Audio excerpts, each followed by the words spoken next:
Les critères qui ont orienté mon choix sur matériel, le premier c'était la facilité d'utilisation. Quelques clics permettent d'activer la caméra.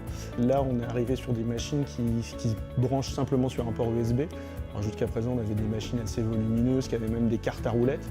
C'était la première chose. La deuxième chose c'est que je souhaitais que ça soit aussi rapide en acquisition qu'une empreinte à l'alginate, qui est les 5-6 minutes classiques. Pourquoi? Parce qu'un enfant, garder la bouche ouverte, autant un adulte pourra le faire un petit peu plus longtemps, mais un enfant, ça va être plus difficile que lui. Ensuite, l'avantage, c'est la précision, puisqu'on sait que maintenant, les systèmes numériques sont aussi, voire même plus précis que les systèmes à alginate. C'est ce qu'ont montré les dernières études. Donc, pourquoi se priver d'un outil qui allie à la fois facilité d'utilisation, facilité de stockage aussi, puisqu'on a pu du coup avoir toutes ces armoires remplies de modèles en plate, et puis facilité dans les mesures et dans la réalisation de nos diagnostics. Ce qu'il a fallu modifier, c'est les process arrière, puisque du coup maintenant on n'a plus de plâtre, donc les assistants qui coulaient le plâtre et qui vérifiaient les empreintes, maintenant sont plutôt amenés à faire des vérifications informatiques. Il a fallu reconstruire les relations avec les laboratoires, puisque maintenant on est en transmission numérique. Et puis l'avantage par contre, c'est que ça a été un gain de temps de laboratoire qu'on a pu reporter sur la clinique, c'est-à-dire sur l'accueil des patients par les assistants qui ont plus maintenant de temps à leur consacrer et à consacrer aux parents aussi pour expliquer les choses. Et donc ça a été un deuxième aspect positif de cette technologie.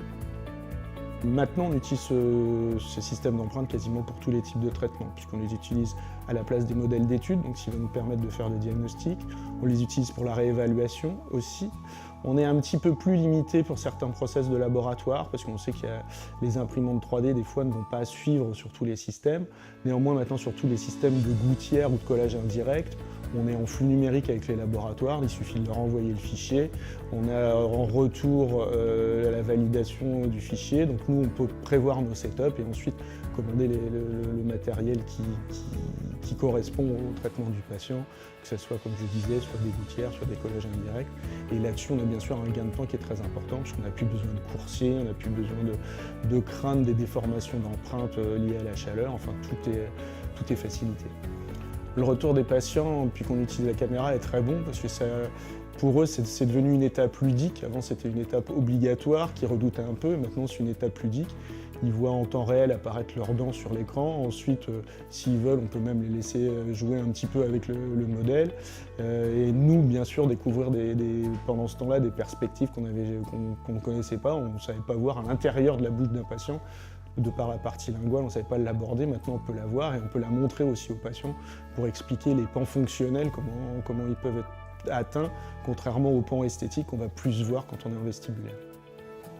C'est aussi une image du cabinet qui s'inscrit dans l'évolution sociétale. Maintenant, on soigne des enfants, des adultes, mais aussi surtout des enfants qui sont habitués à voir du 3D à la télé. Donc pour eux, de voir du 3D pour leurs dents, pour leur crâne, etc., ça devient une habitude et puis ça permet surtout de s'affranchir de la barrière que peut avoir le médecin, une barrière scientifique qui va avoir un discours un petit peu lointain. Je recommanderais l'utilisation du système d'empreinte numérique puisque ça nous a grandement facilité, 1, les relations avec les patients, 2, les relations avec le laboratoire, 3, les relations dans le flux numérique au sein du cabinet, entre donc la partie secrétariat, puisque maintenant on peut transférer directement les empreintes au secrétariat sur des planches qui sont imprimées aussi pour les patients. Donc on l'a aussi gagné en précision. Oui, tous les systèmes d'acquisition numérique sont bénéfiques pour le cabinet, que ce soit des systèmes de radiologie numérique ou que ce soit aussi des systèmes de prise d'empreintes optiques.